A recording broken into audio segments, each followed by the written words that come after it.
traditional, God-fearing Baptist belief system, one centered around hard work, honest living, and fair play. Neil knew the H-60 Jayhawk helicopter well. He'd flown them for years in the Army, and also on a tour for the Coast Guard out of Clearwater, Florida. But the base outside Kodiak was this aviator's ultimate destination, a place reserved for the Coast Guard's most trusted and experienced pilots. Only second-tour aviators or better were sent there.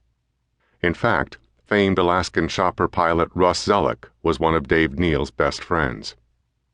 Just 12 hours before, Neal and his crew had been sitting in the cargo hold of a C-130 crossing the Shumagon Islands when Commander Bill Deal called him forward into the aircraft's cockpit and told him of the crisis building in the Bering Sea.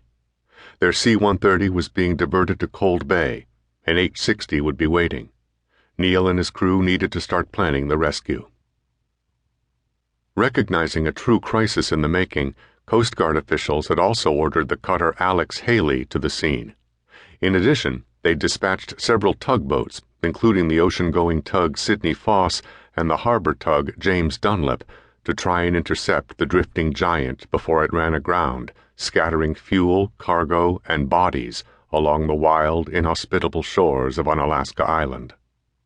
Commander Matt Bell, the captain on the Coast Guard cutter Alex Haley, was about 150 miles away, monitoring the actions of a fleet of codfish longliners when he received word of the errant freighter's path and location.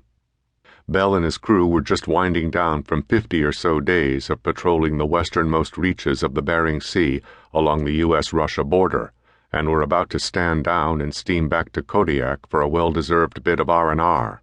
But now Bell was ordered to locate the vessel and to assess the situation. Riding a quartering sea and moving in the direction of the freighter with all possible urgency, Commander Bell set out in hot pursuit of the freighter.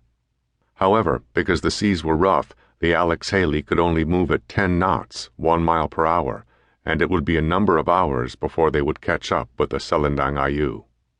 But with half a dozen engineers reportedly among the vessel's crew, Commander Bell thought the Ayu's crew might get their engine back up and running before he even caught sight of her. Standing 6 feet tall and weighing a lean 170 pounds, Commander Bell was well suited for the duty at hand.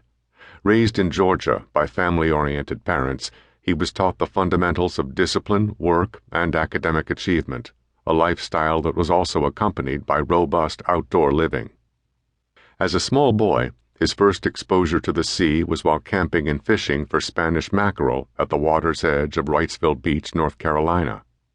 During those impressionable years, the Coast Guard bug bit him hard, for he often observed the gleaming white patrol boats cruising the inlets and passageways that wind their way through the beautiful archipelago of islands that make up that seaboard region. "Our summer house was on the inland waterways there," he recalls. "You had to take the pass down through all the back bays to get to the jetty before you could get out to the ocean." Bell's father, a Marine formerly stationed on Okinawa, was a hunter-camper-fisher, says Bell. "I think he was handed a fishing pole to hold before he could even walk." Along with 4 brothers and 1 sister, Matt Bell took naturally to the outdoors. Never bothered by seasickness, he loved fishing with his father and joined him every chance he got. "I don't know if I could even name a more patriotic guy than my father," he says. "Pledge of allegiance, love of God and country. My dad believed that serving one's country was both a duty and an honor." In 1985, Matt Bell joined the Coast Guard.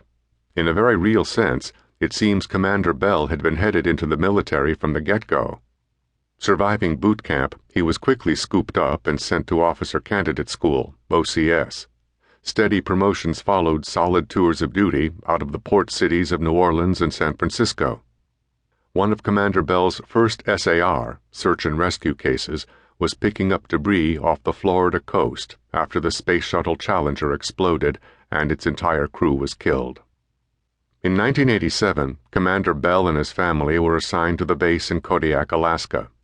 At that time, he began serving on board Coast Guard, CG, cutter patrols in the Bering Sea.